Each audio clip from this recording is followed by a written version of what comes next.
astray, caught up in the games they play.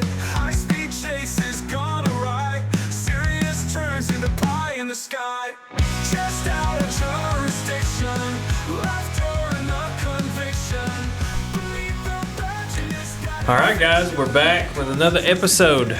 We've had a little bit of time in between the last one. We've had some scheduling conflicts. I've got a new job, so I've been running through that, training and all that. And Travis is jet setting around the world and doing his thing. But we're back. We've got an awesome guest for you tonight. A little bit of a different episode, a little more serious on this side of things. Normally, it's not all going to be serious. No, not the we whole got some thing, fun but- stuff. yeah, It's the intro we got. But yeah, we are going to switch gears a little bit because this week is a very special week for law enforcement. Absolutely. With it being the National Police Memorial Week, and they're honoring officers, fallen officers all over the United States. And I think I read where Kennedy put this together way back, like in '62 or something like that. And it was so it's been ongoing. They got the memorial in D.C. It's someplace that all three of us haven't went to, that are sitting here tonight, and we need to go. Having friends that are on that wall. Absolutely. We need to go see that. But yeah, we've got other big news now too. We are officially a sponsored podcast now, and this will be the first sponsored episode that we have out. Ascend Wellness has decided to throw their hat in the ring and sponsor us, and they deal with mental health support and trauma counseling and things like that. And we'll tell you a little bit more about that after this episode concludes. We'll have a little ad for them. But without further ado, we have an honored guest here with us, Sonny Boggs. Sonny, you started out, you've been policing for a long, long time, right? A very long time. My policing career actually started back in the 80s. I started out as, let's go with my first responder stuff. When I was but a young kid, my role models on TV, it wasn't sports figures or music stars or anything. It was, I don't know if you guys ever remember the television show Emergency. Yeah. Yes. Okay. Gage and DeSoto. That's where it was. That's where it was at for Absolutely. me. And I grew up here in a local community down East Bernstead, Kentucky. And at a young age of about 16 years old, I was able to join the East Bernstead Fire Department. Oh my gosh! Was it always right there on the corner of 490 and 25? It was, but we had a substation across the tracks right there too. Okay. But it was mostly right there at the.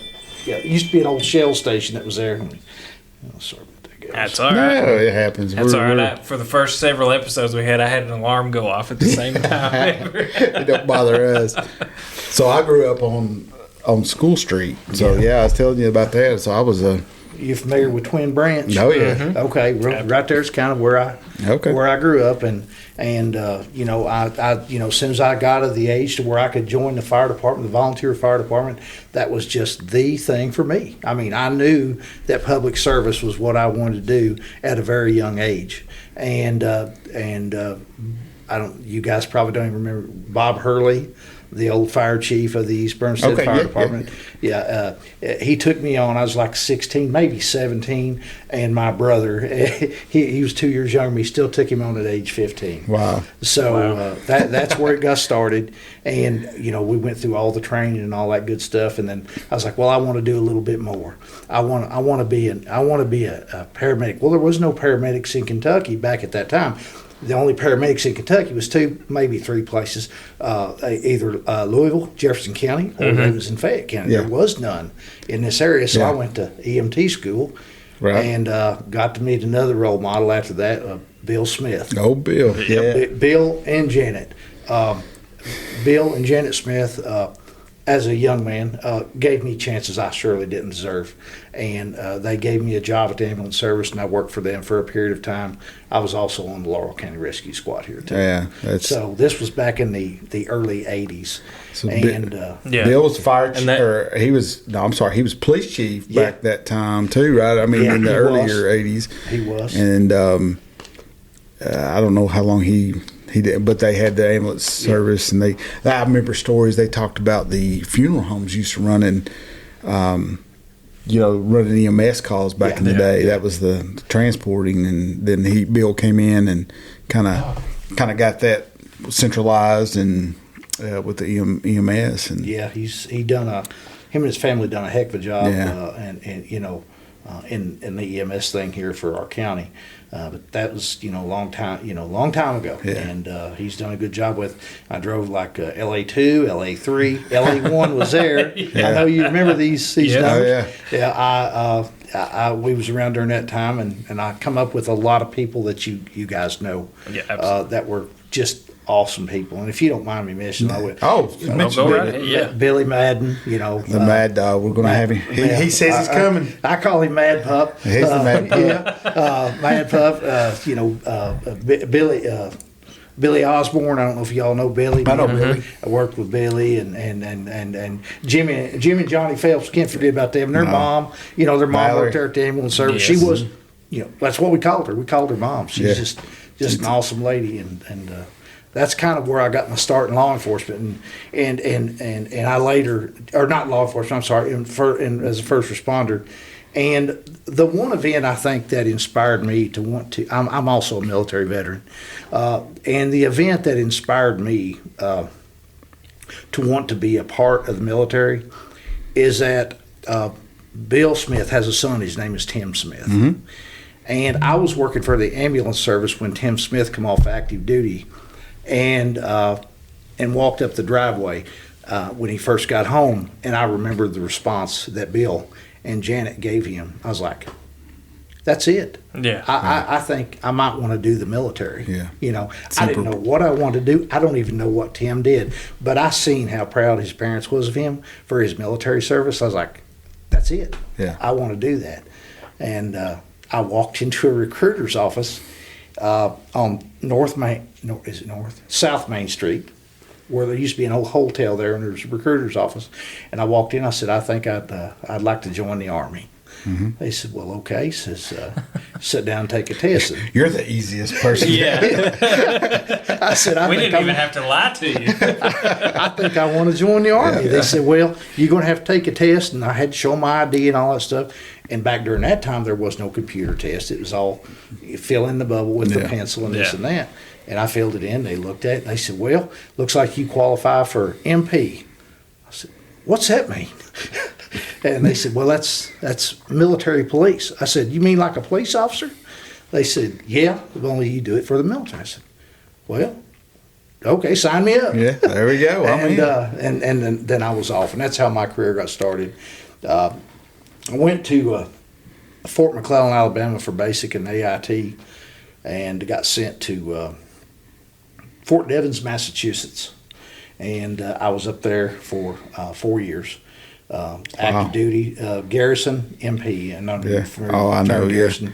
I was a road MP. In other words, I was responding to calls for police service on a military base. It's amazing how many calls for domestics. I mean, it's just I like can working right out imagine here. There is no difference. No, there is There's no not a lot of difference. Only you just operate under Uniform Code of Military Yep, Justice yep. and things like that. I had a good time. I knew that ASFAB, told me, this is where you belong, Mm-hmm. and I kind of. I had enjoyed myself. I'd never been to Massachusetts. I don't know if y'all ever been to Massachusetts. I've been to Boston. Okay. So. What have we ever done to those people? you drive through Boston and everybody's got the middle finger stuck up at you. And they do. and when as a young man I got there, I was like, what is wrong with these people? And They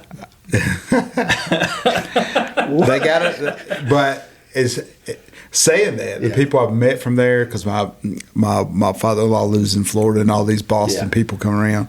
Some of the nicest people but driving wise, Oh, And they don't like you. They don't like anybody. No, They're worse than no. New York. So you don't drive that car very well. Yeah, get in that car and go. Park the car. Yeah. Pack that car and go. But anyway, I was stationed up there, and early on, I knew I was one of these policemen, or if you that didn't just want to go take a report and throw it in a box and walk away. Right. I just wasn't that guy. Right. If somebody took some cookies out of the cookie jar, I want to know who took them, why they took them, where they went. Early on, that kind of stuck out with me. I was given a job as an investigator, criminal investigator for them back in the 80s, and that's back when the Cold War was still on. AWOL still meant something. Oh, yeah. And deserters still went to jail. So I and 5 other guys covered the whole 6-state New England area, and we served warrants on fugitives, AWOLs and deserters. We would pick them up, we would bring them back, and we would transport them to wherever they was wanted from. Wow. Because that would be, because I remember, sadly, MPs and these guys coming to find somebody at our church when I was growing up. The guy that I joined for ended up going AWOL, and I'm like, and then they get knocks on the door with these, and I was like, oh my gosh, what did this guy do? But they're serious now. Oh yeah, well. AWOL's it's like a felony. I don't know what they do with it now. I don't know what they're doing. But back then, they was serious. We'd get warrants once a week from Fort Ben Harrison, Indiana, and the warrants in our area, we'd set up and go try to pick these guys up. And some they were in Lincoln. They were in not Lincoln Fair, but they were in NCIC. And some of these guys have been in NCIC for a long time. I've picked up Vietnam vet deserters. Back in the 80s. So they was in there forever. But yeah, it was a good time. I got out, enjoyed the military, done that, got out, come home, and my mom lived over on Hampton Road. You know, okay. And I come home and I said, well, I got to get a job. She said, well, how about a state job? I said, well, I'll try it. So I take off and I go to Frankfurt and I walk in and start taking some state tests, and I see a posting for a police officer job. I said, well, let's try that. Kentucky State University. Are y'all familiar with Kentucky State? In Frankfurt, okay. right? Yeah. And I walked in there and filled out a paper application, had my military discharge paper, my DD-214, and showed them where I was, military policeman. And the chief sitting there at the time, he says, you got a record? I said, no. I said, I ain't got no records. I said, you can. So he says, looks like you've been an MP. I said, yeah. He says, well, I'll tell you what, I'm going to run you criminal history here. If you don't have records, says, I think I'm going to hire you. I said, well, just like that? I said, that's all there is to it? He said, yeah, that's all there is to it. So those processes are not that short anymore. Several words. Yeah. Which is fine. But they hired me, and right there on the spot. And he says, get in that closet right there. The chief just said, get in that closet, pick you out some uniforms that'll fit you, and get you some leather gear, basket weave leather gear, Model 10 38 wheel gun. Yeah. And he says, I need you to work tomorrow night. I said, wait a minute. I said, I ain't been to the police academy here in Kentucky. He said, you've been an MP, haven't you? I said, yes, sir.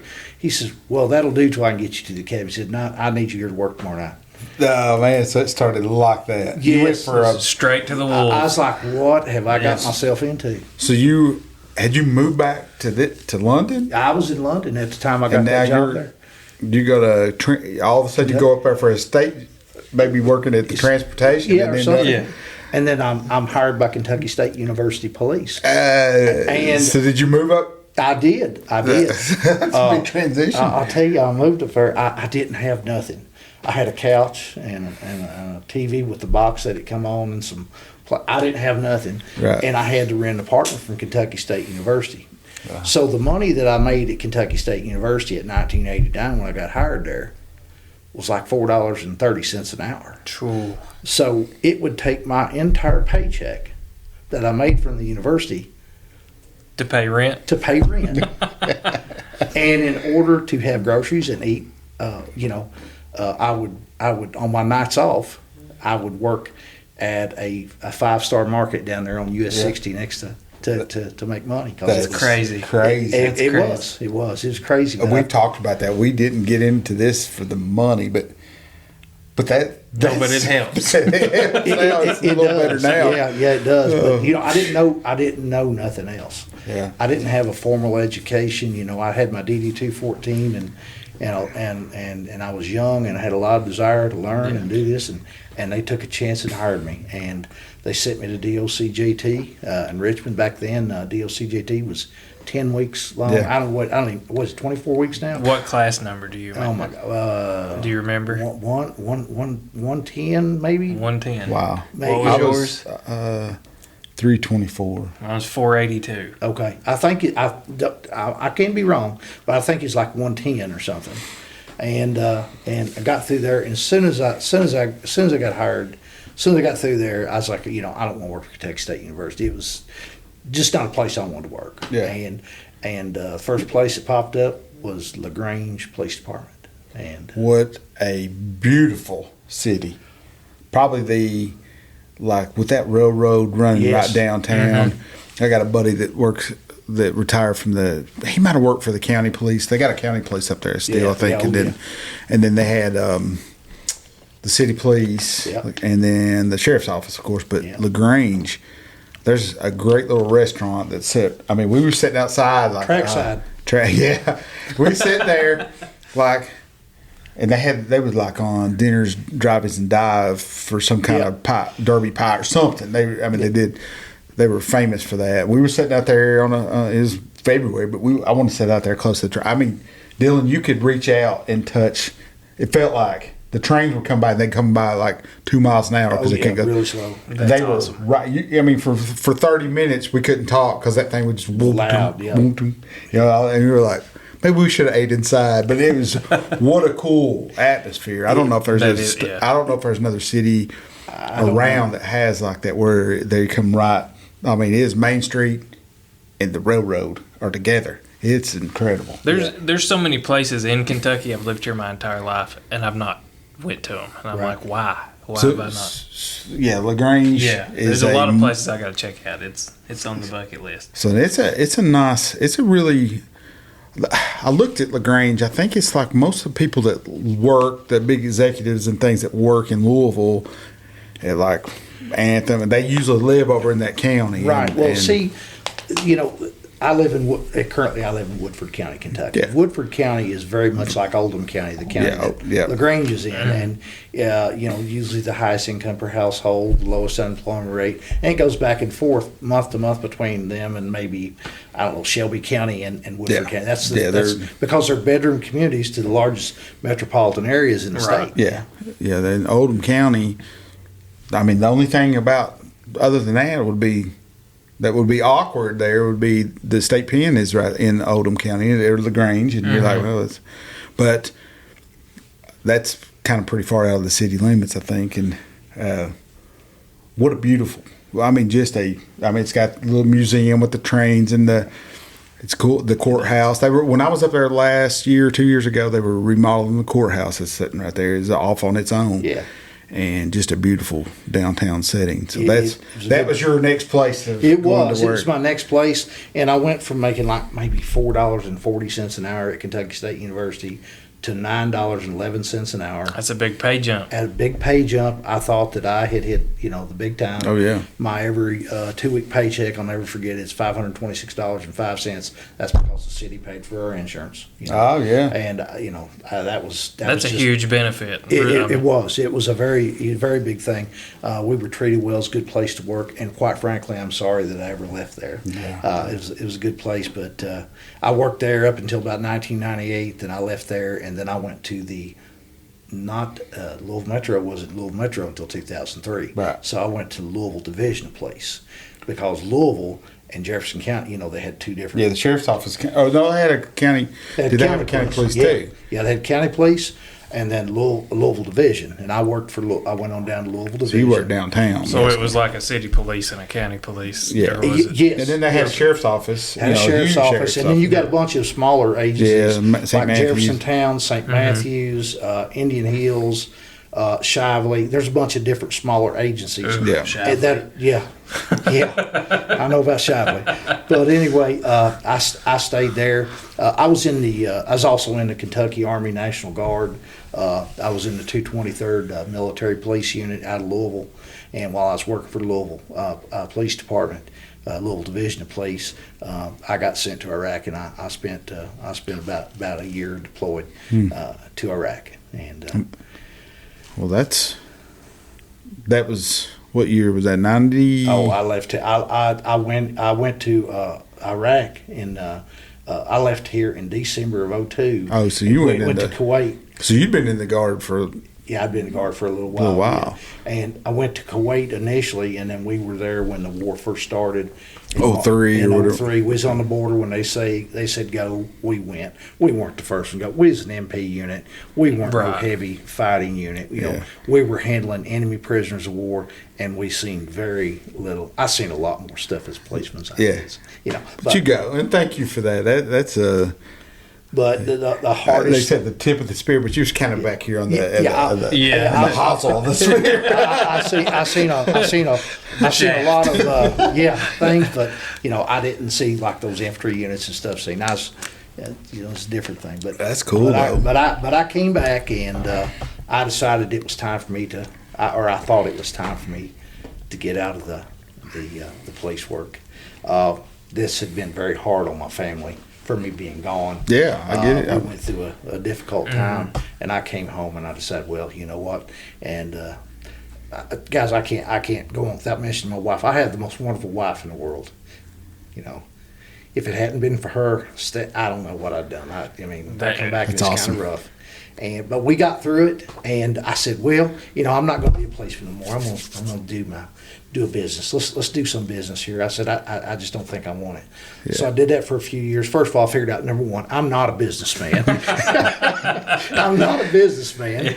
In my heart lives a police officer or a cop. Yeah. And my wife, she says to me, she says, honey, she says, you're not happy doing what we're doing. She says, you need to go back and do police work. I said, I don't want to go do police work again. She says, well, I have some friends that work for this federal law enforcement agency here in central Kentucky that I believe would be glad to have you. I said, well, let me take a look at it. And I took a look at it, and they said, we'd love to have you. And they hired me. Currently, I work for a federal law enforcement agency in central Kentucky that I'm not allowed to say who it is because I don't want to get in trouble. But it's probably the best job I've ever had. I work with a lot of good, honorable, decent men and women. One of those is my oldest son, who's a police officer for us, and I can't say who the agency is, but I'm a detective sergeant currently, and I still conduct criminal investigations. So you get to go around different areas? I go to different areas throughout central Kentucky, eastern and southeastern Kentucky, depending on what the needs of our agency is. I conduct criminal investigations, and they get presented in respective state courts in whatever counties it happens to be in, or the Eastern District Court, U.S. District Court for the That's Eastern. Cool. Yeah. So just in case, so we'll change off of that just in case me and him give it away. We don't want to blow that. So, but you found your niche kind of in investigations then. Like I said early on, I figured out I was that guy that couldn't just take a report on a burglary or something like that. You had to know every working piece and figure out the puzzle and not just. I wanted to know who took the cookies out of the cookie jar, why did they take them, and where did they go? Yeah, right. You know, I don't know what gave me that drive, but I had that, and that started early on in my career back in the 80s. I know there's some funny stuff I'm sure that along the way you've seen and done, and we can go into that any time. But I really want to transition back into LaGrange. Yeah. How old were you, do you think, when you was up there at this time? Well, I started there, I think it was 1991. 91. And I've been 27. 27. I started that's policing when I started. I started in at 26 when I came back from deployment myself. But I went to the I went to Belgium, the real war zone. I was in Belgium. Oh yeah. Fighting ourselves. After 9/11, Yeah. we went right. I mean, we were gone. We were like, here it is. We getting those phone calls. You remember in the guard, they were like, said some kind of code word over the phone. You're like, oh my gosh, I don't even know what's going on here. And Rutabaga. yeah, it was something that Santa Claus has landed on the plane. You're like, what? And I remember a trooper buddy of mine called me, and he was like, did you get that message? I was like, yeah, but I thought it was a prank call. I don't know what's going on here. But that was that, and I went to but this was in between. This was in 2001, 2002. Yeah. So Iraq hadn't kicked off, and they were really still doing a lot of special forces stuff in Afghanistan at the time. So we went actually to guard the Supreme Allied Commanders of Europe, his air base, and to give the MPs a break, but not for the war and not for Afghanistan, but it was still Kosovo and Serbia. All this stuff was still going on. So, but they were gearing up for this fight, for war on terrorism. But they were trying to get everybody transition. But so we wasn't even part of that. We was part of this ongoing conflict, and it's been going on since Bill Clinton stuff. So we were like, okay. So, but it was pretty cool, and kind of seeing the transition from the National Guard to what it became, because we're going over there with old A1 M16. Just like holy moly, M16A1s. Yes, and I hadn't seen. You saw all that transition. Oh, yeah. And the gear that they said, like, hey, if we're going to use the Guard, we need to utilize and get them the best training, the best equipment, and it was pretty. So I got to be involved in that, but that was my time when I got out. Yeah. I went to the police department, so I was done with military, and I then went in that route. So that's how that journey went. So I was about the same age. Yeah. You've been policing a little longer, I guess. How long did you stay at K-State before you went to? About just almost 2 years. Yeah, so we were about the same age, in that. So and Dylan as well. So you go up to LaGrange, and were you in? How long had you done patrol, or was that? Well, I was a patrol officer there to start out with, and I was one of those eager beavers. I was ready to come to work. It's time to go to work. I was ready to get on the radio and call 10-8. It's time to catch the bad guy. That's what I was supposed to do. Yep. And I was a DUI. No, I know nobody likes this word. I was a DUI hunter. Yeah. And any other criminal wrongdoer, I was there. That's what I was for, and I went and did my job. And I worked on nights for a long time, and then I finally went to days. We had 9 officers, and I was one of 9. And a lot of times, I'd be on shift by myself, and if I needed backup or whatever, you had KSP Post 5 there. Sometimes they were around, sometimes they weren't. Yeah. They didn't even have a trooper that was assigned to that county there where I worked. They worked in northern counties because we had the Oldham County Police there. Then sometimes, I'd get backup from them. And sometimes you just had to be smart instead of tough, because you can't win in every situation. No. Oh, I know. And I learned that early on, Put yourself in an advantage somehow. Yeah. Whether it be knowledge or Exactly. You can't be the tough guy all the time. No. You got to wait for backup, and you got to figure something out. But I worked there as a patrol officer up until 1995. I was still working there in 1995. Okay. But I got a story to tell, and I think it's important to tell this story. We're right here at the end of the Police Officers Memorial Week in 2025.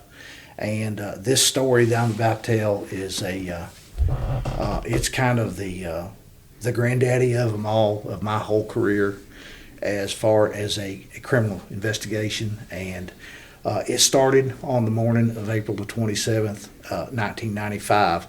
I went to work. I was working on day shift, and I went in and relieved this officer, and I don't care to mention his name, my good friend today, named Jerry Colston. I said, hey, Jerry, I said, what did we have last night? He said, well, we had 2 things that happened.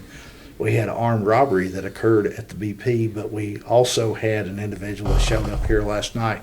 in the middle of the night, and he's reporting that his daughter is missing.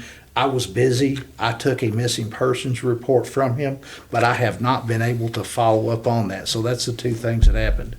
So I picked up on this missing persons case. And he told me that the complainant on this was at the Waffle House there in LaGrange, Kentucky. So as soon as I cleared, I went up there and I located this individual. And his name was Stalbosky. The father's name is Michael Stalbosky, and he reported to me that his daughter had departed from their home in Peebles, I think it's Peebles, Ohio, and she had left on. I'm sorry, I'm getting his. It was on April the 28th of 1995 when I went up to follow up on this investigation. Yeah. And he says that his daughter had left the previous day. She had left from their home in Ohio, and they were and she was traveling.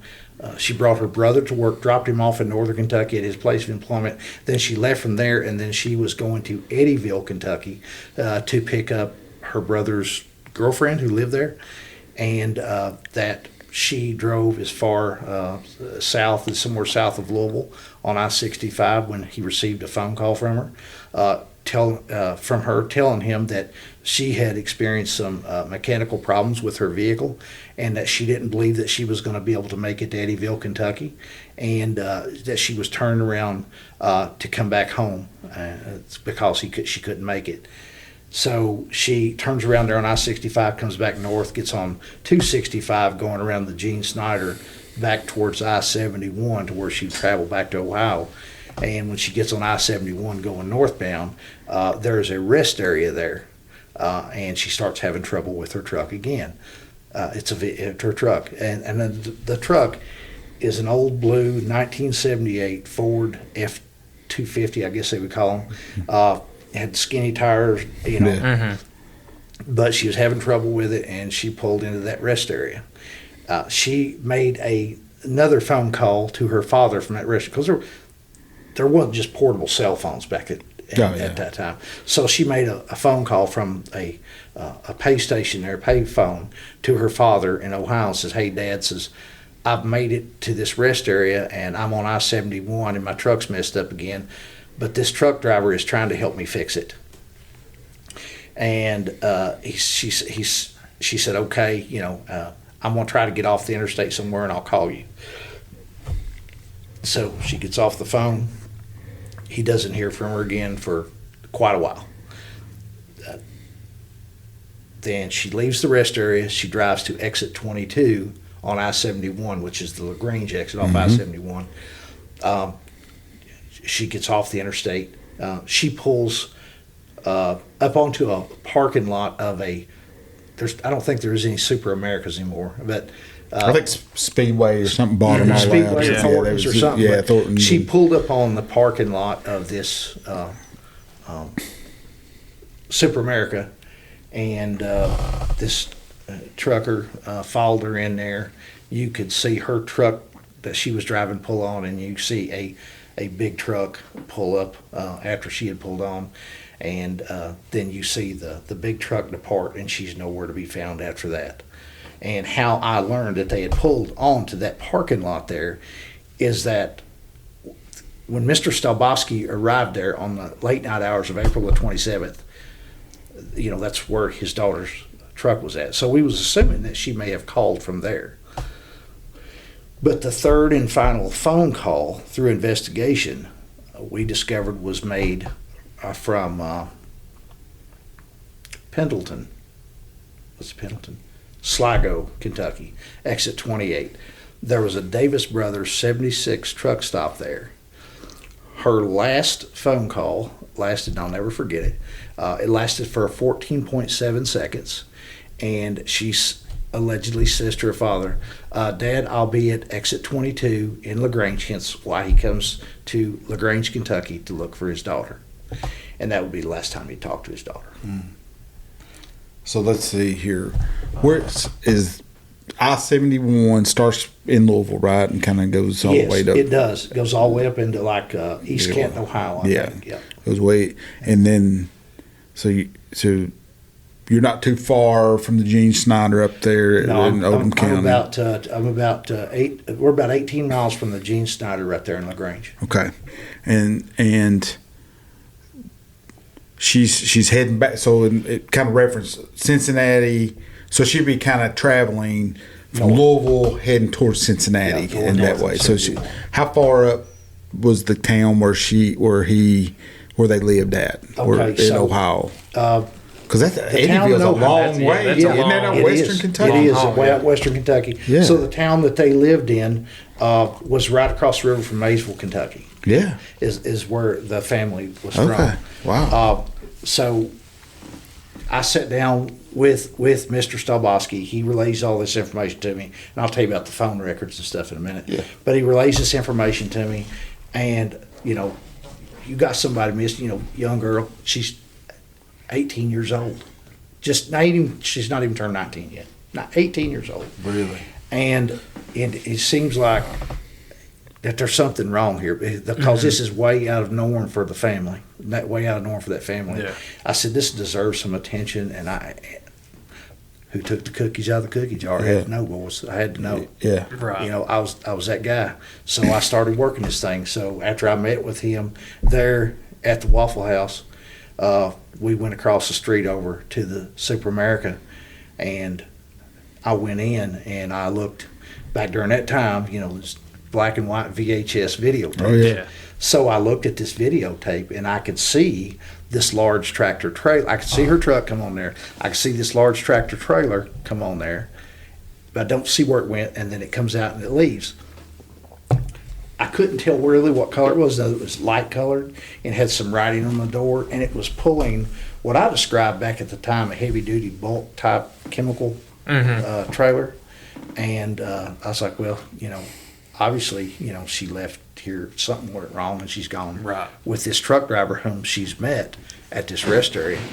So I called my boss and I said, boss, we got a problem with this. And I said, I think that we need to put out a press release on this. So he called our public information officer who came up there and called a bunch of news media who was responding there to that parking lot to do a news release about this girl missing.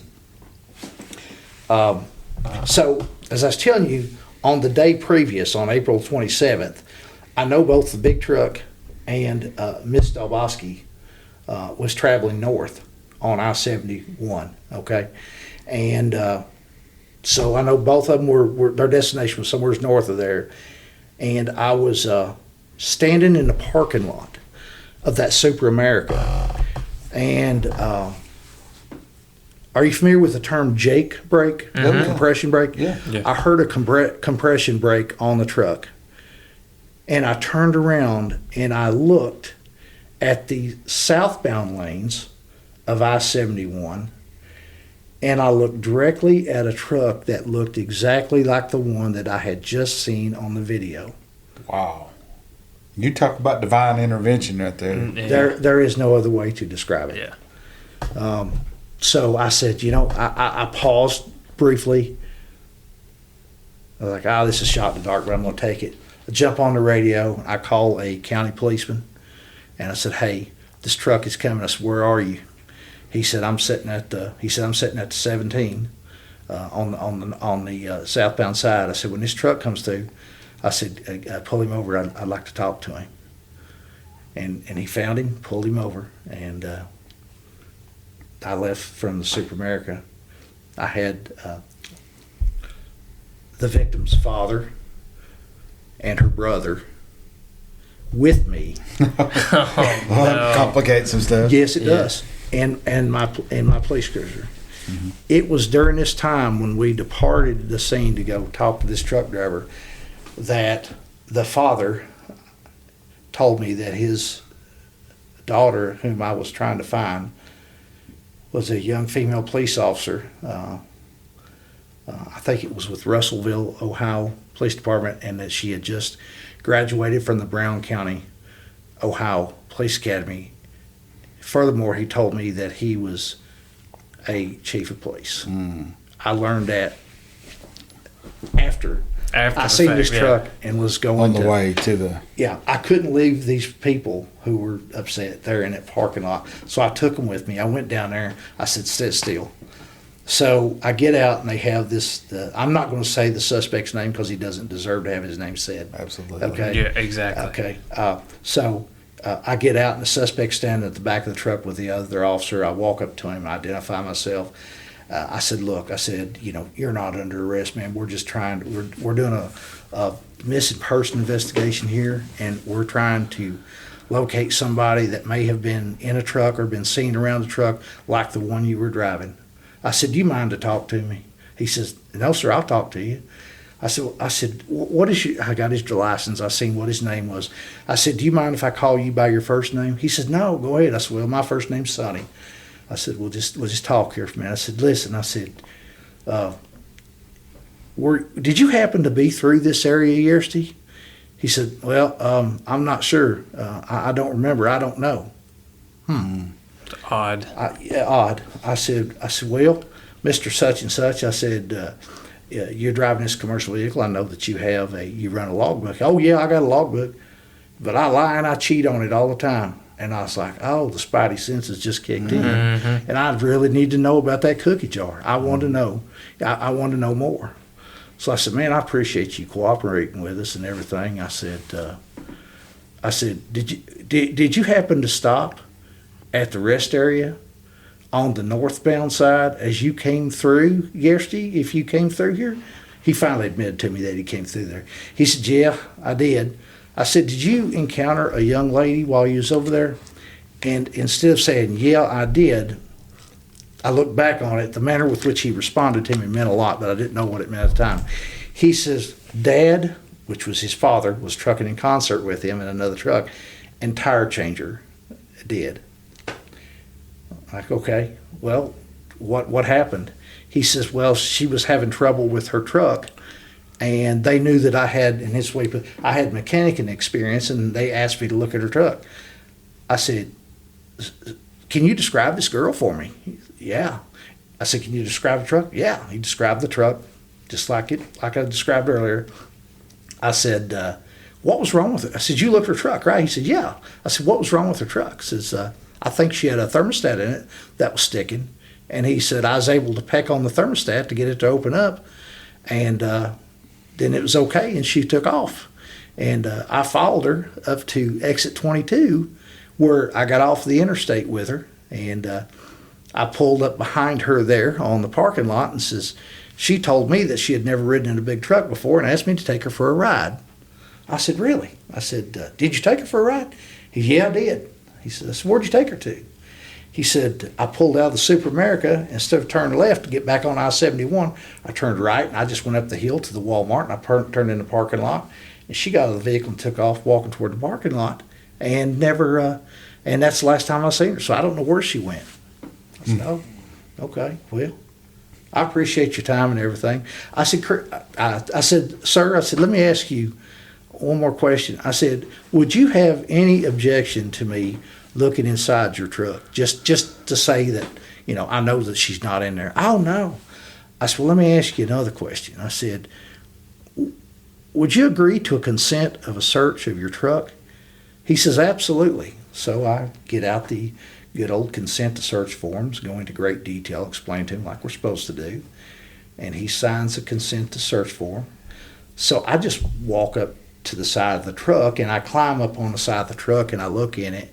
And one thing that I noticed is that there were numerous strands of long blonde hair that had matter attached to one end of them, which would lead me to believe that there was something that went wrong in that truck. Some kind of struggle. Some kind of struggle that would have caused that hair to be removed by force because it had some matter attached to one end and another end didn't.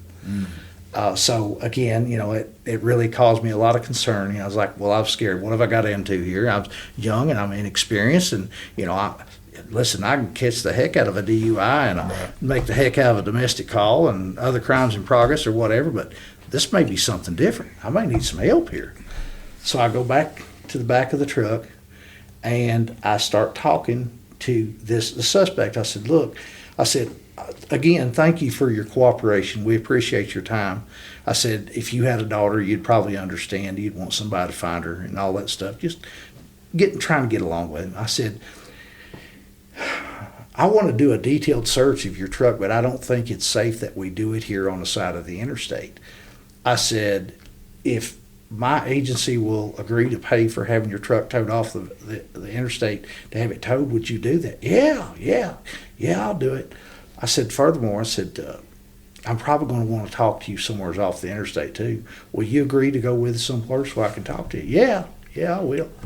So back during this time period, there were cell phones. Mm-hmm. And I was one of them super cool cops that had a phone down in his car. Oh, yeah. So you got the victim's father sitting in the front. Oh, yeah, I forgot about them sitting there. You got the victim's father sitting in the front seat of my car. You got the victim's brother sitting in the back seat.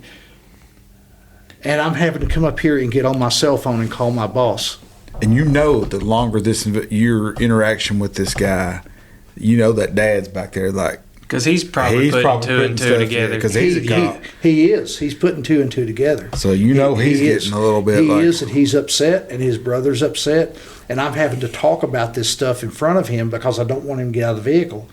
And I had to call somebody to the scene there to pick those two up to get them away. Yeah. And I did. So the suspect agreed to go back to the PD with me, or with us, and we went back. And I'll tell you something. I wasn't the best interviewer, and I wasn't the fastest cat in the barn back then when it came to sitting down and interviewing somebody and getting information. I don't know what tool I need, but I know where a tool's at and I can get it. And his name is Bill Bosmer, and he's an old detective that worked for Oldham County PD, and they sent him out to help me and took him in. We interviewed him, and certain part of his interview, I started questioning him. I'm this militaristic guy. I want to know this. That wasn't the right way for me to go about it. Bosmer kept hitting me on the leg. Slow down. And he gets mad, the suspect does. He takes his fist. Now, we Mirandized him, and he waved. He takes his fist and he slams him against the table. And he says, G did it. You think I did it. I did not do it. I don't know who did it. Mm. So at that time, that you accused him of anything. About the only thing we had was a missing person.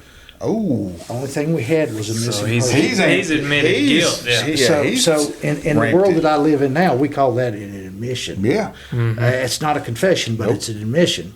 You're making a subliminal admission to me that about information I don't know. Right. So we got him set. I was like, look, man, I'm not trying to make you mad or upset you. I said, please understand, we're just trying to do our job. Cooled him out.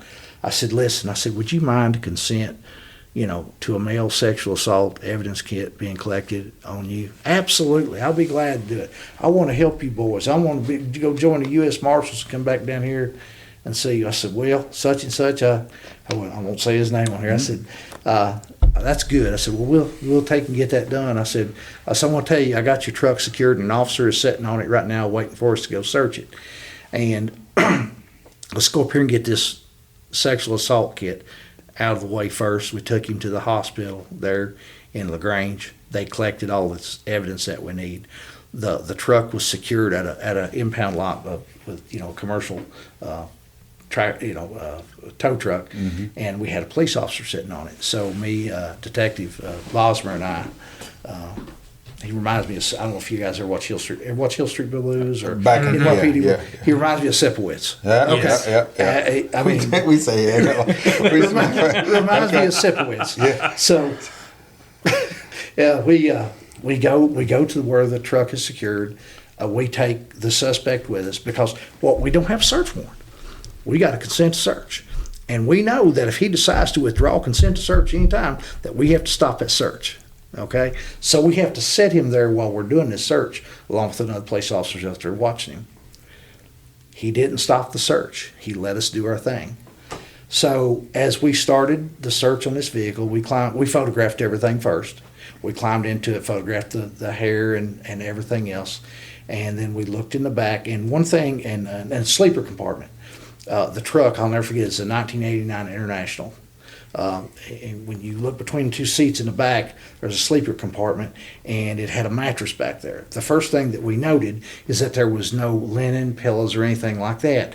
And it appeared as though the mattress the side of the mattress was up, was dirty, used, and it looked like it may have been laying on the other side for a long time. I was like, well, that's odd, and when we wanted to look at the other side of the mattress, we lifted it up, we heard a noise on the platform like you drop a ring or something like that. And we looked down on the platform where this mattress was laying, and as we picked it up, an earring was stuck in this mattress, and it fell and hit the platform the mattress was laying on. We didn't know what it meant, but we collected it. But when we collected it and we examined it there at the scene, it was a gold post angel earring, and the post had been bent, which would lead me to believe that something happened that caused it to be removed by force. We collected that, and then when we flipped the mattress up, the other side of the mattress that was laying down on the platform had two big, large splotches of what I believe was blood. Wow. So we collected that. During that search there that night, we also collected some other items that would later turn out to be very important. We collected a wiring kit, tools, and stuff such like that you'd use to cut wires and stuff. And we collected pieces of wires, yellow wire with like blue connectors. We didn't know what they meant. We didn't know if it had been used to do whatever, but we collected them. And once we got done with the search there, we found that stuff. Got down, I didn't have nothing to charge him with. I had a whole lot of uneasy feeling and suspicion, but it takes probable cause to charge somebody with crime. And I didn't feel that we had it, neither did the other detective there that was helping me. And we had suspicion. We had a lot of suspicion. Yeah. But I can't hold him no longer. I mean, I need probable cause to charge him if I want to. And I didn't. So we had to let him go. So this was on Friday evening, April the 28th. So we didn't know what this earring meant. So by this time, the family of the victim, the grandmother, the mother, the brother, younger brothers, and so on, they had all converged on LaGrange, Kentucky. Yeah. And they were there at a hotel. So we took this earring back, and we spoke to the family there. And we showed them this earring. They said, do you know if Myra, her name was Myra, do you know if Myra has a pair of earrings like that? So the grandmother looks at it, and she kind of tears up a little bit, and she says, that looks like one of a set of earrings that I bought for her during Christmas, the previous Christmas, which would have been Christmas of 1994. Wow. Just a couple months back. Yeah, just a few months back. And I said, okay, well, I appreciate that. And I told her, we're going to continue this thing. And I got, all the information I needed for phone records. And I found out, I was able to get weigh scale records because there was a weigh scale north of the 28 where I know her last phone call came from that would have shown when that he went across that weigh scale. And I'd be able to identify witnesses and so on and so forth. And I'd have a timeline. Timeline on this is going to be important. Right. And I was able to identify witnesses later. That was important in this case. But anyway, we go on, and I knew the route that he was trucking. He was working for a company in West Tennessee, and he was trucking from a company in Paris, Kentucky, and he was driving to East Canton, Ohio. He was hauling dry bulk clay. And he was doing that 2 or 3 times a week, running back and forth on that route. So my boss says, he says, this might have been a case that crossed state lines. We may need to call in some other assistance. I said, well, you're the boss. And he said, well, I think we need to call the FBI. I said, okay. So we made a call to the FBI on Saturday morning early. We got in touch with them. And, there's a lot of, hear a lot of bad things about the FBI. So I'm going to tell you something. Those guys sent an army to us on Saturday morning. They was there and they was ready to be the police. Yeah. And they were completely and fully involved and did a good job helping me with this. So I got the weigh scale records. I know what time her last phone call was made. I know what time he crosses the weigh scale. So the FBI says, hey, I think that we need to do an air-to-ground search with a helicopter along the route that he trucked up to that truck stop. So we called the Jefferson County Police, and they sent the helicopter. And we couldn't get up that next day till about 11 o'clock because of bad weather, it's foggy or whatever. Mm-hmm. But we got up. They got the helicopter up, and I was on the ground in my cruiser, and with me was an FBI agent, Ed Evans, awesome dude. He was with me, and the helicopter took off from LaGrange there. It was traveling north on I-71. North on I-71. We got up to the 28 where the Davis Brothers 76 truck stop was at. They searched around the area several times, looked in there, couldn't find nothing. Then we proceeded to go on north toward the weigh station. And as we got on the interstate going north at the 28, as we traveled north, I could see in the distance that there was a bunch of buzzards, and I was like, I didn't think. I was like, a lot of deer, tons of deer there in that area, so it's not uncommon. But as we traveled north on I-71, searching slowly along the interstate, my boss and my chief was in the helicopter at the time with Jefferson County pilot, and he radios me and tells me, he says, hey, go ahead and shut down the slow lane of I-71. We got a crime scene. So from the helicopter, they were able to. They was able to see the remains, an unknown of who it would be or whatever, but they could see the remains of somebody at about the 29.5 mile marker on the northbound side of I-71, and it was laying over a guardrail, over an embankment where you couldn't see it from the road. It's a steep embankment, and I don't know if this is the proper word, not perpendicular with where the truck would have stopped to eject her if he did. And we also noted as we approached the scene where that body was located, on the interstate, in the slow lane of the interstate, there were double tractor trailer skid marks, like a tractor trailer would have come to a stop, and parts where it come to a stop, it would have been setting out in the traveled portion of the slow lane of I-71.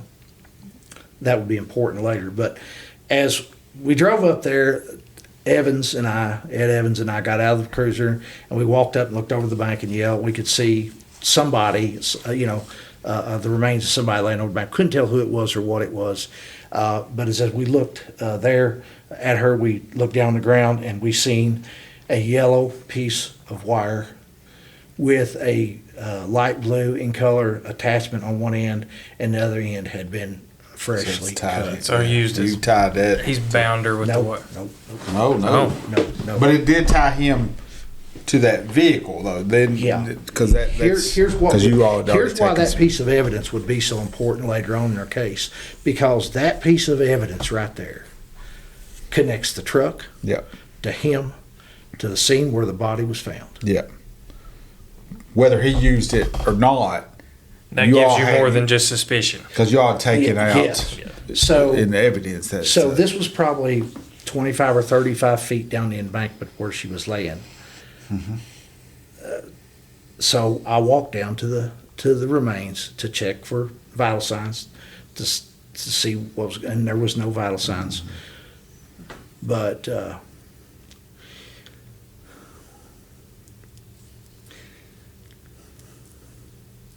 in her right ear was an earring that looked just like the one that I've recovered from her truck 2 days previously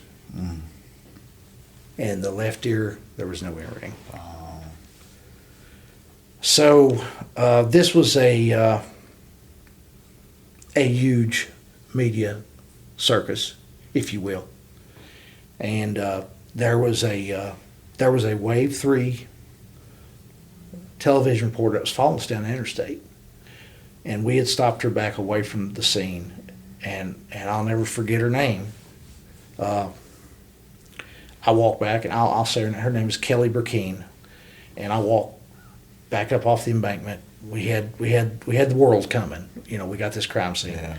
So I walked back. I said, Miss Burkeen, I said, we have a crime scene here. I said, I'm asking you not to report. Give me 30 to 45 minutes before you report on this, please. And I explained to her, I said, we have a family that's watching this stuff on TV right now as we're doing this search. And this family does not need to know that we have a crime scene until somebody's able to talk to them. Mm-hmm. And she agreed. She agreed. And she didn't report. So consulting with the FBI, KSP was coming.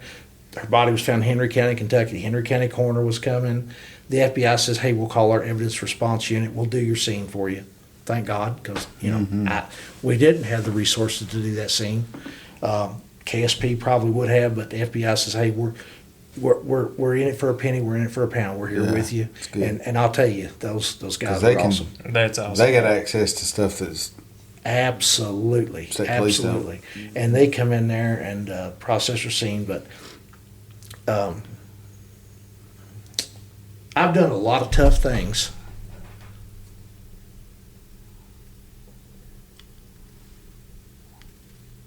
In my career, I've delivered a lot of death notifications and so on and so forth. I've seen people killed in front of me. I've seen a lot of bad things. But I knew that I could not let this family learn of this on the news.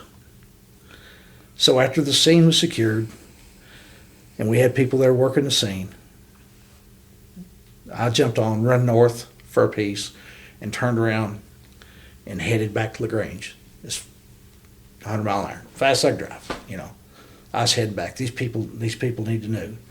And I'm not this most religious person. You know, I have a strong Christian belief, but I said a prayer that day, and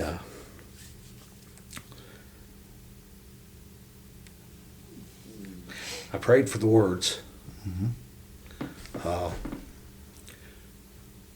That would lessen the blow of the message that I was about to receive, that I was about to deliver to these people. And I got back to this hotel. It's called the Luxbury Hotel. And back during that time, you actually had rooms there that had door keys. So my composure, I was cool, calm, and collected when I walked in. They were all in the lobby, the whole family was, and they just wanted to know what's going on. I said, give me just a second. So I walked to the clerk there at the hotel. I said, could you please give me a key for a room that's downstairs? And they did. And I said, Mr. and Miss Stalbosky, could you come back here with me? I need to talk to you in private. And the look, it's just the look of dread on their face, the color fell out of them. And I went back and unlocked this door, and I walked in first, and Mr. and Miss Stalbosky followed me, and his hotel room's got 2 beds. Being the cop that I am, I had to sit with where my back was not to the door, and I put them on the other one, on the other bed, and I reached across and I took Miss Stalbosky's hand, and I said, I have some news to deliver that's not easy. I said, we've discovered the remains of what I believe to be is your daughter. Complete meltdown. Just a complete, you know, I was like, God, I am a tall, you know, I don't know what to do here. So we got clergy coming from, we never had, you know, a pastor or anything, but we did with the Oldham County Police, and they finally sent someone there. They want to know where we found her. I told them where we found her. They said, what, and I told them that she, you know, she was deceased, and I believe it was her. Clothing matched, she matched, the earring. I said, I believe it's her. I said, but they wanted to go to the scene. I said, I can't do it. They said, please take us to, I said, no, we cannot do that. I mean, that would compromise the integrity of the evidence, and that's just something for a defense attorney to poke holes in. And they said, "How did she die?" I said, "I believe that she was the victim of a homicide, and furthermore, I believe that the individual that I had on the road 2 days ago was the guy that's responsible for your daughter's homicide. That's what I think." So we got the clergy there, got some other officers there, some other people there. I'm able to leave. I'm, talking to my boss. We got to go to the Commonwealth Attorney's office. We got drafted up. I first got to convince the Commonwealth Attorney that we need an arrest warrant. Mm-hmm. So I, along with an agent with the FBI, and I call him Sipowicz, Bill Bosmer, we go and meet with the Commonwealth's attorney there in Oldham County, and in the greatest amount of details I can, I explain to them the reason why that I think that the individual whom I had stopped a couple days ago on the side of the road was responsible for the death of this young female. They agreed with me, and they wrote an arrest warrant, and it was back during time where you had arrest warrants. You go, I don't know if y'all ever went to the judge's house. Yeah. So we had to go to a district court judge's house there late that evening and get that warrant signed. So let me back up a little bit. We got the warrant signed, but before getting that signed, the FBI had tracked my suspect down again after I had released him, and they wanted to re-interview him, and had him in their office in Paducah, Kentucky, re-interviewing him at the time we found the body. Wow. So were they just want more information, or were they wanted following any lead that you had. Anything that maybe some unanswered questions that we didn't get. I didn't have all the answers, but they had him there. They was interviewing him, and we got in touch with that agent, and we said, "Hey, I think his name Lou Zader was his name. Please don't let this guy go. Stand by. We found the body. We found the remains of the victim, and we got an arrest warrant coming your way." So we got the arrest warrant signed, and yes, we had fax machines back then too. Okay. So we was able to get the fax machine or the warrant fax to the McCracken County jail in Paducah. It's a pretty long drive. It is. It is. Pretty and far. we got it faxed down there, and they locked him up, and that was on April the 30th of 1995. So, Gosh. and so we had to go down and pick him up, bring him back the next day. I was dead. I was just spent, tired. You ever be so tired working that you're angry and you snap at people? Mm-hmm. That's where I was at, and that's outside my character. Right. And my boss said, "Hey, Sonny, you're too tired. You need to slow down, take a nap for a minute, do something." Mm-hmm. But anyway, we got up early next morning. We drove to Paducah, Kentucky. We brought him back. We put him in the Oldham County Jail, and they set his bond at $500,000. And we had all this mountain of evidence. Well, let me back up to the Commonwealth Attorney's office. So after we got this arrest warrant, KSP, the post commander, come out there.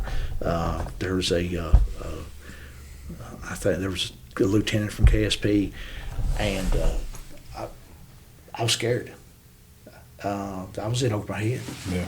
I mean, there was, and I was like, well, okay, my involvement in this is about to end. I'll just be a witness. And my boss, state police post commander, and the FBI went in and had a meeting behind closed doors outside me. And I was out in the waiting room, lobby, and I was hoping they was deciding who was going to take this case and run with it. 15 minutes later, they come out and they said, "Come in. You're taking lead on this." Yeah. I was like, I've been there on some stuff. inside myself, I was like, no, but I'm still that guy that I described earlier on in this. Yeah. You got to figure it. I want to know who took those cookies from the cookie jar. See it to the end now, baby. You got to see it to the end, and we had all this evidence. Y'all familiar with KSP 41s? Oh yeah. sick of seeing KSP. Yeah. I wrote so many of them. You know. yeah. Well, we had evidence going to KSP lab. We had evidence going to labs in Washington, D.C. Oh, yeah. And 'Cause you you got- had to maintain strict chains of custody on this evidence. It's a very stressful time for me. KSP assigned a detective to help me. He helped me some. We did searches in Callaway County, Kentucky, and found evidence that was important to this case. So I'm getting ahead of myself. Later that night, on April the 28th, 1995, I had to take the family to State Medical Examiner's office on Barrett Avenue in Louisville to make a positive identification. Oh gosh, that's On this body. So everybody watches TV. Well, they imagine. Well, the ME takes somebody in. They pull out a slide and pull. That's not the way it works. They put them in a room and there's a glass window and a curtain. They put bring the remains in. Another complete just Meltdown. utter just horrible meltdown. I can't imagine what a horrible thing to see. I mean, Do y'all have daughters? I do. Okay, so I don't have no daughters. I got all roughneck boys, but I do got 2 granddaughters now, and I can tell you something by having those 2 granddaughters, those little girls. There's something special about fathers and their daughters. oh my gosh, I know. Okay, there's something real special there, and that was tough for both of them. And this family was a salt of the earth family. The father was a retired Air Force veteran. I later found out, and he come out of the Air Force, he become this chief of police, and his daughter wanted to follow her daddy's. Oh my gosh. And this has happened in this family. There's we want to see justice done. And the weight of the world was on my shoulder. This is not about poor, pitiful me. I'm just saying I had a lot on me because I was so terrified that I was going to do something wrong that was going to mess this up. And that's one important thing I learned about being a policeman back during this time is that there is nothing more important, more important attribute that a police officer can have than to be resourceful. Amen. Be resourceful. Slow down. Take a look. Ask questions, get help, because there ain't no one policeman out here that knows everything. No. They don't exist. No. And but I muddled through this thing. The evidence, first of all, the case was going to be it's a capital case because you had rape and murder. We couldn't prove a kidnapping, but we could prove the rape. We could prove the murder. So it went on. This back during time when DNA evidence was just getting started. So we sent the KSP was doing our DNA stuff. And back during that time, the DNA was taking 6-8 months to get it back. Yeah. So we had 2 sets of DNA. We had the DNA from the mattress, and then during the postmortem exam, They do a rape kit.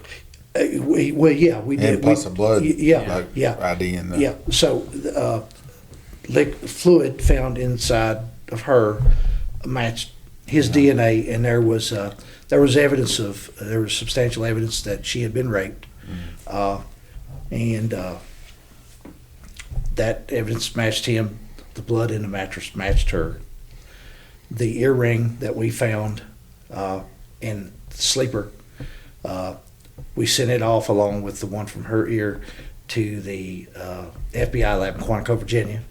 They handled that. Their metallurgists give us an opinion that it was a very high and strong probability that this was a matched pair of earrings. But the most important piece of evidence, in my mind, like I talked about earlier, was the wire to scene. That wire to scene connects that wire to the truck, to the girl, to him.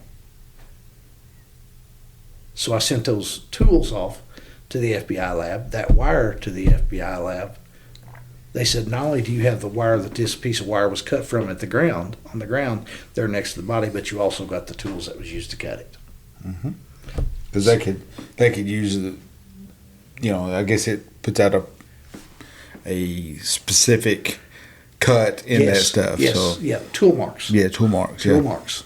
And they said we can definitively opine that this tool that you seized 2 days before that you guys found her body and this wire on the side of the road was the tools that was used to cut this wire that was found on the side of the road. Wow. Plus, we got the piece of wire from the truck that this other piece of the scene was cut from. Yeah.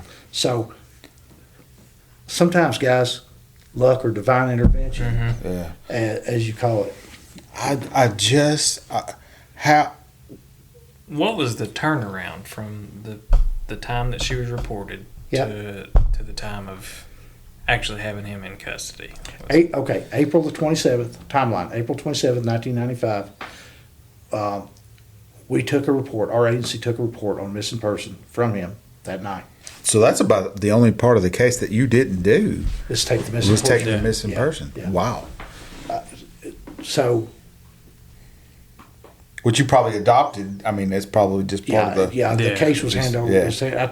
because I took it Yeah. and run with it. So on the morning of April 28th, I come to work. It's on a Friday. I pick up this missing person report and I start following up on it. April 28th, early in the afternoon, I find the truck where had to turn him loose April 28th after we searched the truck and found the evidence in the truck. April 29th, I got the weigh scale records and the phone records. I don't know how I How got did the you phone. get that so fast? I don't know. I can't explain it. I know that his phone carrier was AT&T, and I remember I called AT&T corporate security in somewhere in New Jersey, and I explained to them what we were doing and who we are. They said, "Can you get us a subpoena?" And I had a good relationship with the county attorney's office there, and they got me a subpoena. I got the subpoena faxed to them, and they sent me back the records. With was 3 yeah, phone real. calls. That's awesome. That's And in conjunction with that, I was able on late Friday night, April the 28th, I was able to get the weigh scale records from Department of Transportation in Frankfurt. Now this would be important too, because on those weigh scale records, those trucks are tracked by KYU number, and I know what his KYU number was.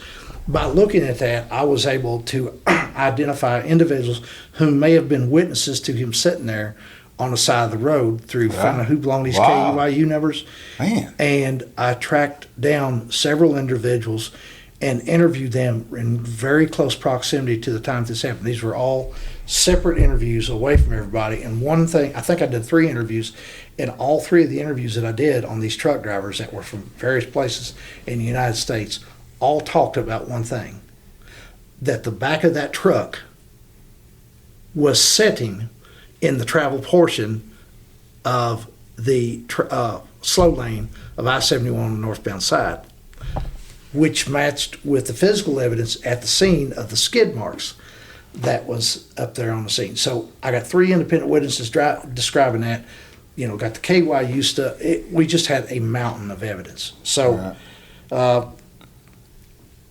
working overtime, give them up, got to do a PC hearing, charge some other crime. We got 10 days in custody, 20 days they're out of custody, do a probable cause hearing. Probable cause hearing come up. I, along with the FBI, gave testimony in this probable cause hearing. The judge ruled that, we had strong probable cause sent over to a grand jury. I presented, because the body was found in Henry County, Kentucky, and I believe that she was probably killed in Henry County, I presented the case to a Henry County grand jury, and they returned an indictment against him. Initially, he was represented by public offenders. But once his family got word of all this, they raised money. The suspect's family raised money and hired probably the most prolific criminal defense team that they could hire that was from Central Kentucky to represent him on this. And when I knew who they were. I dealt with them and other things, and they was kind of like the who's who of criminal defense. And I was like, well, there we go. This is just getting ready to get worse. They wore me out in court. they wore me out. Suppression hearing after suppression Oh, hearing. yeah. There was all kinds of hearings about this DNA, which was relatively new in Kentucky at the time, and they wanted to go through, and I couldn't talk about it. I don't know nothing about DNA. Right. I just know what DNA, and we had all these experts that was coming in from the FBI and KSP. It wore us out in court for a long time. What year did it take? Like a year to go to trial, or what? 2 years. 2 years, because all the suppression. Yeah, all suppression, and we had to get all of our evidence back. Did the family come to every last hearing? hearing? They never missed one. The mother, the father, the I would- brother, the grandparents, every one of them. I was wouldn't there. have either. And I can't say enough good things about this. Is just a family that just they've done it right. They've got an excellent family, and this horrible tragedy has occurred, and this little girl's trying to follow her daddy's footsteps to be A sick person. That just crossed paths. Yeah. Just a. Are you familiar? I'm sure that you guys are. You're a chief. My God, you're a retired chief of police. You're going to be familiar with this. VICAP. Oh yeah. Okay. So when I submitted the VICAP on this case, got a call from behavioral sciences. Oh yeah. It's like, tell us about your guy. I said, okay. Well, he's this old and so on and so forth, and this is how this happened, and so on and so forth. Can you tell us the route that he's been trucking? I said, well, I have a good idea where he's been trucking for the last couple of years. And I told them the route that he was trucking, and they had a number of open cases that were very similar to ours. Oh my gosh. But the victims in these other cases that they had, they were in such a state of decomposition, and all these girls in these other cases, and I know you guys got truck stops here, so you're familiar with a lot lizard, truck stop prostitutes. Nobody would report immediately. Right. They was really interested and wanted to talk to him about that. I said, well, he's represented by counsel, and I would bet the farm that they'll never let you talk to him. Yeah. But you could try, and they did, and they said, no, you're not talking to him. So those cases were never made. But postmortem autopsy revealed that Miss Stalbosky died manner of death was homicide, cause of death, complete disarticulation, C2, C3, broken neck. Broken neck, Yeah. But that also, that she had been raped. But in addition there too, she had several impact sites on her head that we couldn't figure out what it was. Now this is, I don't know if you're going to call it mess up. I'm a cop, we make mistakes. So when we searched that truck on April the 28th, we noticed in that truck that there was a blue in color, I call it, real police flashlight like we used to carry once upon a time. Like a Cal light. Yeah. In that truck. We didn't seize it, didn't know what it meant, didn't look like, we examined it, looked at it, didn't see anything on it that would, we just didn't take it. But when we started doing his background, we went and talked to one of his girlfriends down in West Tennessee where he was from. And she says, when he came home that night, he was acting very, very weird after you guys had released him. And he had this flashlight that he carried with him everywhere, and he goes out into the shop and he cuts his flashlight up and he takes and throws it in this pond out here. So we had to do a search warrant for this farm down in Callaway County, Kentucky. Wow. And we was able to recover pieces of that cut up flashlight. And the state medical examiner at the time, I know you're going to know her. I believe you will. I think her dad is an attorney here in London. Handy. Yeah. Tracy. Yeah. Yeah, Tracy's the one done postmortem, and she looked at this flashlight and she says, I will testify that this is what caused the impact sites on her head. But Wow. case went to trial. I was in the hot seat. They set me on fire on the witness stand after everything they could. That's what they do. They're getting paid. Yeah, they have to. That's their job. That's their job, and nothing personal. I don't take it personal. You get irritated at defense, but that is their job. It is their and then job. once you figure, young cops have a harder time than veterans do. They did. Yeah. It was hard for me to put it in that perspective Yeah. back then because Yeah. I just didn't have the experience that I have Yeah. now. But they raked me over the coals. So we got to about the 8th day of trial, Gosh, that's And long. her attorneys, it was being tried as a capital case. If y'all ever tried a capital case or not? No, I've never. When you do a jury selection, it's called individual voir dire. You take and they interview each potential juror individually. Wow. And so we finally see the jury. We had a good jury out of Henry County, Kentucky. And in a layman's term, I'll describe it as an eye for an eye, tooth for a tooth kind of jury. This defense team that was representing him, if I was in trouble, needed help today, I would go to them. They're just good. They read the writing on the wall. They knew that they had a jury that was going to do their job. Yeah. And the mountain of evidence that we had was just overwhelming. Eighth day of trial, they walked in. They said, "We're pleading guilty." And Take the death penalty. Commonwealth attorney says, "We ain't got nothing on the table." Ah. I said, "You don't understand. You can't stop us from pleading guilty to what he's charged with in the middle of this trial." They pled guilty in the middle of the trial, dismissed the jury pool because they would be recommended in a sentence. Yeah. And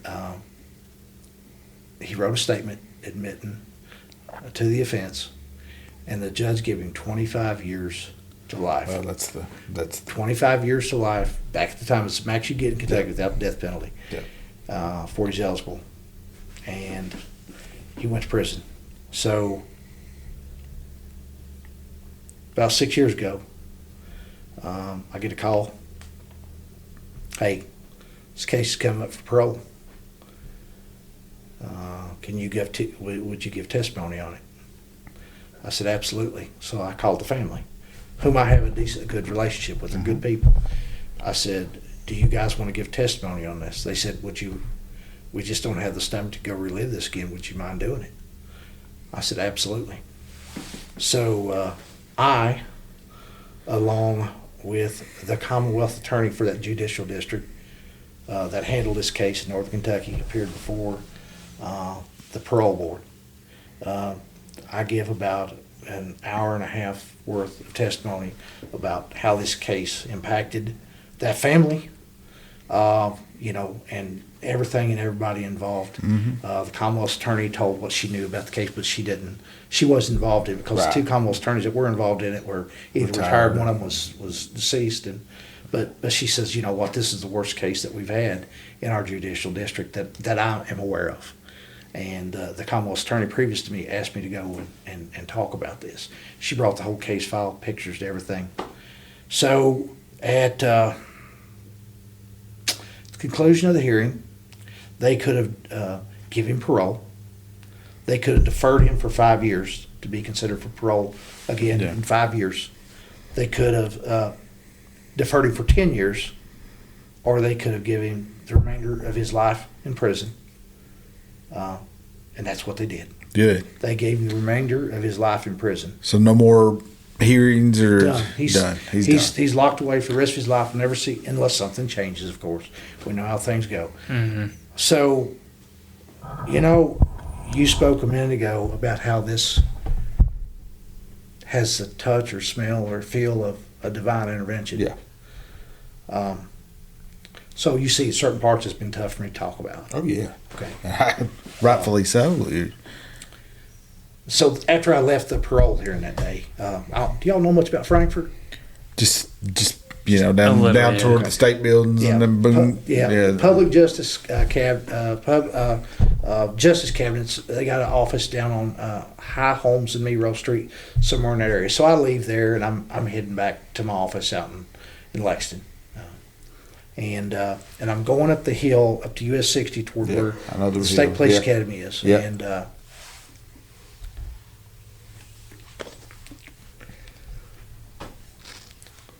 as I'm going up this hill on US 60, it's 4-lane. You got a turn lane in the middle. I was sitting in a turn lane right adjacent to Arby's that's there. Was a truck exactly like Oh no. the truck she was driving. Oh. Exactly like the truck that she was driving on the day that she was killed. Wow. And I was like, for the love of God, what has just happened here? I felt like somebody was saying, We heard you. Kind of a tip of the hat. Yeah. Type of, yeah. Thank you. There you go. She was. Thank you. Because an old blue Ford 78 F-250, same kind of tires, white wheels, sitting there, you can't explain it. Nah. You can't. I was like, oh my God. Yeah.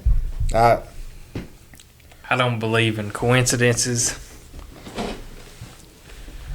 So I can't, for the life of me, a simple Jake brake sound, and you turn your head.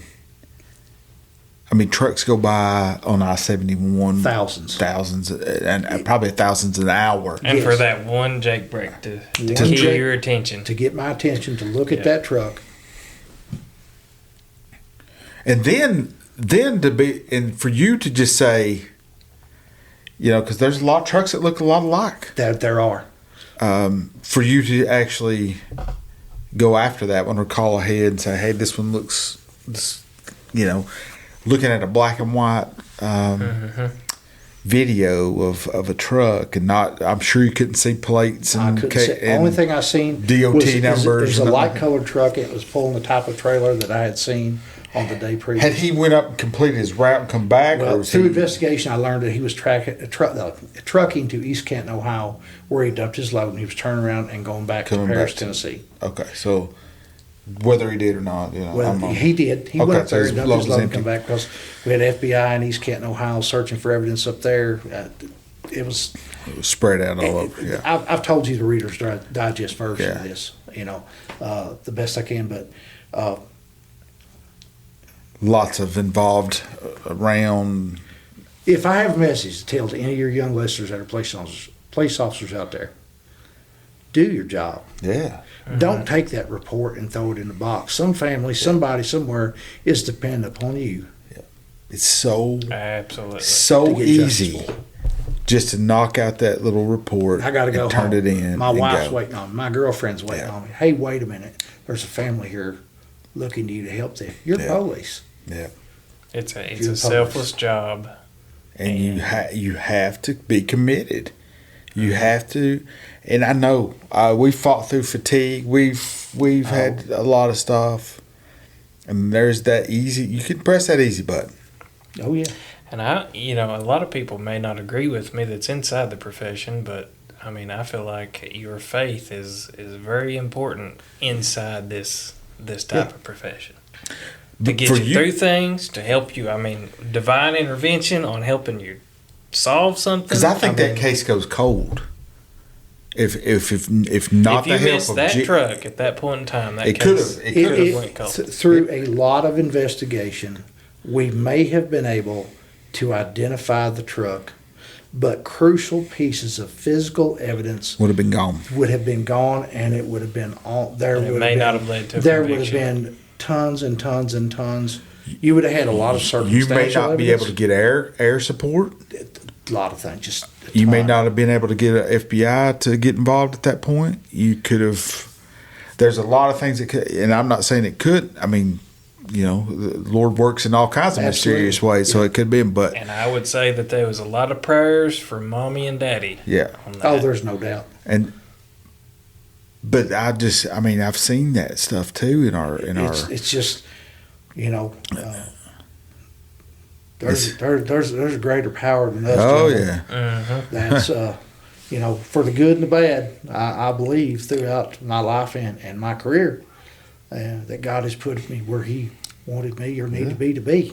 absolutely. Not for the good, not for always for the good, but sometimes I need to be, checked and He, He put- And I fully believe that you'll be in the right place at the right time, or the wrong place at the right time. Yep, If you're listening. you're right. So There is some, and you said you was talking about there's people, there's parents, there's people that are counting on you, victims that we, and it goes to every little thing, not just the sympathy and the empathy of human. Like I don't know how many we talked about how many wrecks have we worked, parking lot wrecks, the fender benders out on, and it's mundane But to that is us, but their this is the worst day that they've ever had. The worst day it's, they've ever had. It's a Monday for They you, have no but it's idea. the worst day that they've. So. You're right. You're exactly right. It's the worst day I've ever had, and they look at you, and I just I don't want to be the guy that throws that ball down and walks away.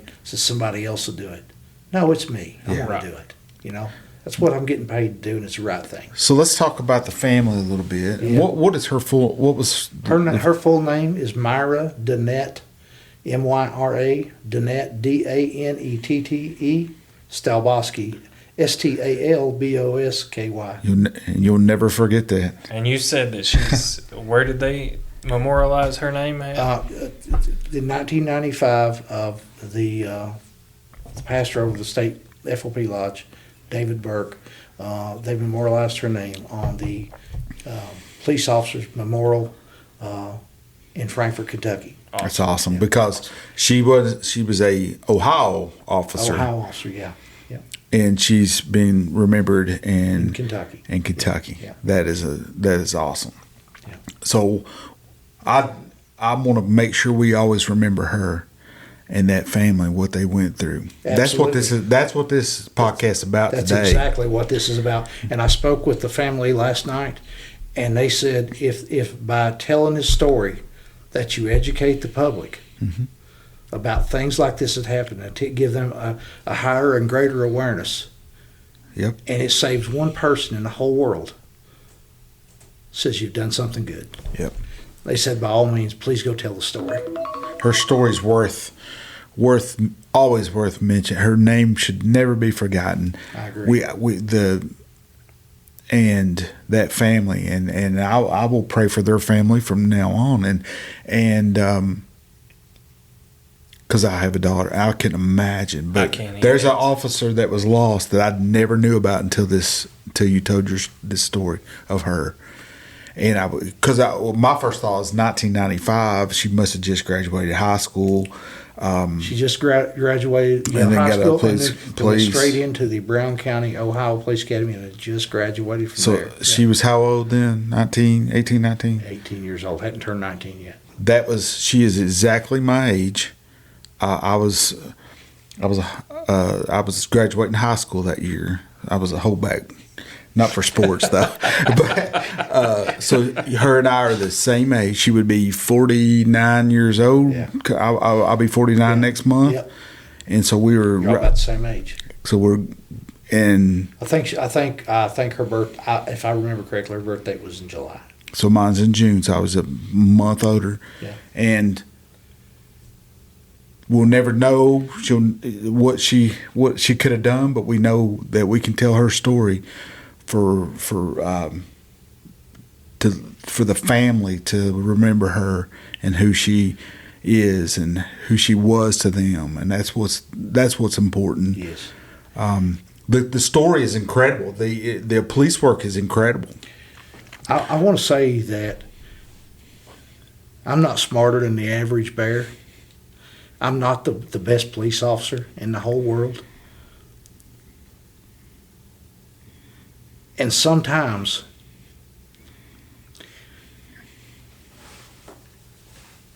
I won't call it luck, but divine intervention plays a thing. I'm not some super sleuth, I'm not. But you were willing to put out the effort. Yeah. Absolutely. And that's the your difference. effort and your desire That's the is difference. different than like I always felt like my specialty is more in the I did SRO work and I'm still doing it. Yeah. And I've done it for years. I did a little administration. I enjoyed that leadership side of it too. But we all have our specialties that we really key in it on. And Dylan, I mean, you hunted dope and those things for years and did some detective work and things like that and supervision. But the cool thing is now, I think if we can learn other things is teamwork makes the dream, Absolutely. and collaborating. This was not my show. Yeah. This was not. And I want to give credit to every one of those agencies and those people who spent hours helping me along the way. That I would have been in trouble. Yeah. Those FBIs, those guys helped me a lot. the detective assigned from KSP to help me. My God, for the love of everything, Bill Bosmer. He was just a godsend to me because he's like, slow down, Tiger. Settle it down. Let's slow down. Let's walk down. Yeah, I got it. This profession gets competitive. Yeah, but it's awesome to hear a story of how everybody came together to the common good and the common goal. Yes, to get what they want. Well, I had the torch. I had a lot of people help me hold that torch and move forward. It wasn't a one man show, guys. It was no. It was not. It never is unless you're the one that somewhere in Alaska, remote. That you have to do it all. But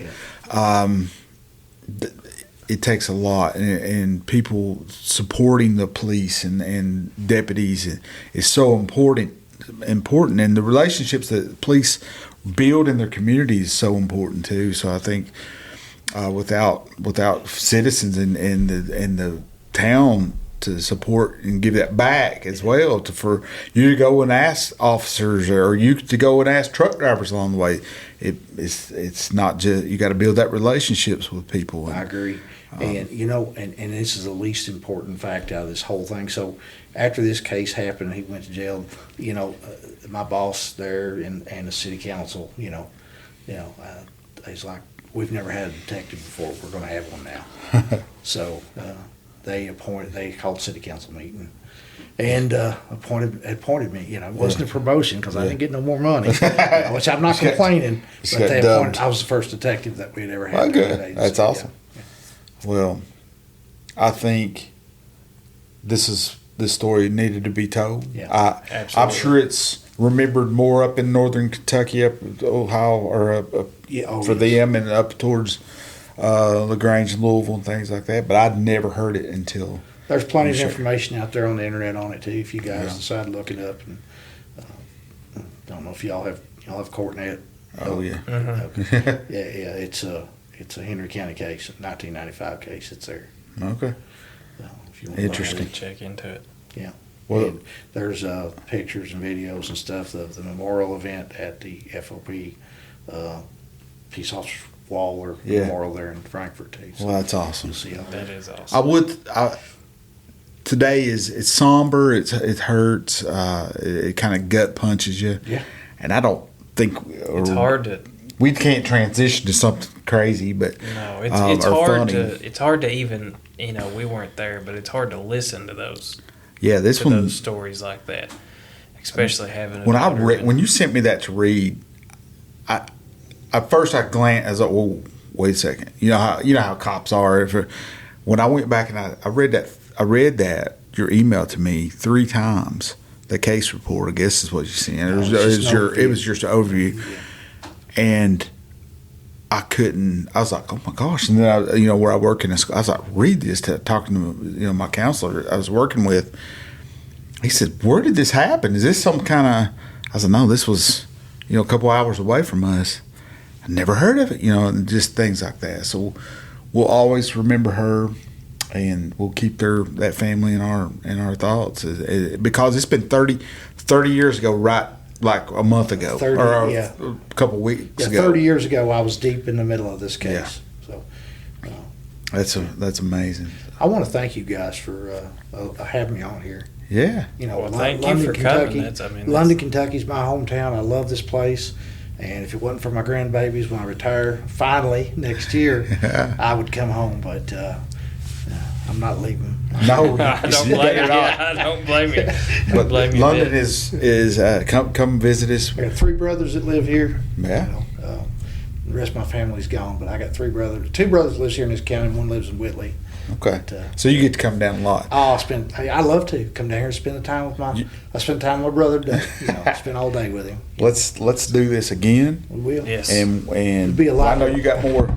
And then I know you got a lot of connections, so let's do that side of it too. We'll there's people there's officers, there's EMS, there's fire that that have stories, and it needs to be told for the next generation, and plus just for them to kind of relive that. It's good. This is a good form of therapy. Really, to get it out.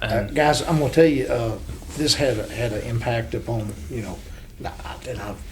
This is not about me, but it was impactful on me. It was a very eye-opening, high stress, high stress situation, and it was Absolutely. What don't break you will make you stronger. Mm-hmm. Yeah, I've been in those. You was talking about that notification. I've done a couple that sent me into some therapy. Yeah. That was where I kept going to, is in a family room telling somebody that their son's dead, and that was a hard place to be. And it's still, just hearing you talk about that triggers some of that emotion on that grief and that pain and that stress that they were under and I was under. I remember throwing up in the front yard, and I had to give that notice twice.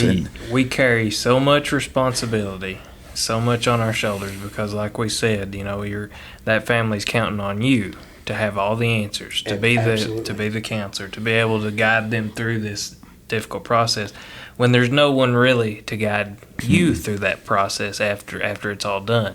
The case is closed and it's, they've got closure, and then you're walking out, with it, which is, and we talk about mental health a lot on here, and getting, I was lucky and still am lucky to have, a wife that is a good support system for me. I can talk to her about anything, and she just listens. She doesn't.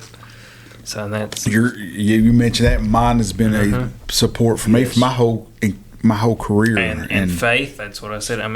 Your faith is a must in this profession, in my opinion. I couldn't imagine doing this job without a strong faith in right. Jesus. I really, we all fall short. We're all have our ebbs and flows in our walk, but He definitely sends His guardian angels over us too, and his watchful hand on us, I think. And He knows who we are. Yeah, He knows us. He knows who we are. Yep. Absolutely.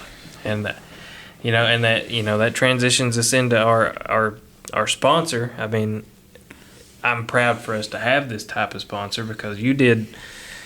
What was that, EMDR? Is that I did EMDR. EMDR. So, which is like the eye movement. They probably have that at a place that you may have worked, or that you go to, and it helped. It helped me tremendously. And but our sponsor, like I said earlier, it's Ascend Wellness, and they specialize in trauma therapy and things like that.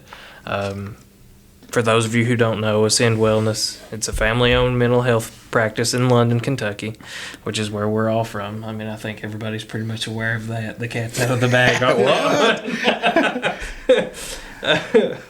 They've got over 65 years of combined experience. They specialize in trauma-focused care, offering EMDR therapy for first responders and other impacted by traumatic events. When Logan died, there was a lot of us. I never got to go. I wish I would have. You still need to go. I still need to go at some point in time, and will. But their services also include individual, marriage, and family counseling. No police officer would ever need to go through marriage counseling or anything like that. MAT, substance abuse counseling, parenting classes, supervised visitations, and medication management, all delivered in a supportive, client-centered environment. Thank you all for sponsoring us. I'm definitely going to take you up on the EMDR again. I'm going to be honest, I thought it was voodoo at first. And it sounds like because you hold two paddles that vibrate. I don't know if you've ever been there. I've never been involved in it. So it's desensitizing from the traumatic. It doesn't mean I forget, because, like you said, you just talked about being there, and that triggered some things in. But it puts you in REM basically, and then you're able to go through that with the counseling to where it desensitizes that traumatic event. It doesn't mean you forget it, right? but it helps you overcome some of the trauma, The emotional response Yeah. to it rather than. So I'm a believer, and I was like, what? But it really impacted me a lot. So thank you guys for supporting us. Yeah, and we encourage you. I mean, don't be ashamed of it. There's nothing to be ashamed about needing to go talk to somebody. And if Yep. you aren't willing to go talk to somebody about some kind of traumatic event that you've went through, then talk to a loved one, a wife, a brother, anybody. Reach out to us. Call us. We'll give you. We'll give tell you you to call them. We're not trained, but if you needed somebody to talk to, listen, we've all been through some things in our life, and we don't know it all, but we know people that can help. But sometimes just getting it off your chest. That's what's so important about this podcast, I think, is like-minded people getting back together and telling stories. It's therapy for us to do this. So again, thank you all. Yep, and Sonny, thank you for coming on. Absolutely. Thank you guys for having me. Appreciate It's been a it, Sonny. pleasure. It has been, and I feel by telling this story to you guys, I feel a closeness I didn't have before with you guys. And thank you for listening to me. Thank That's you awesome. for being here. Appreciate it. All right, guys. Hope you enjoyed this episode. A little more somber than what we're used to, but it's a It's great neat. story. It needs to be out there. Don't let these people be forgotten. Don't let the ones that we've lost be forgotten. Don't be afraid to say their names. And until next time, We'll see you. later.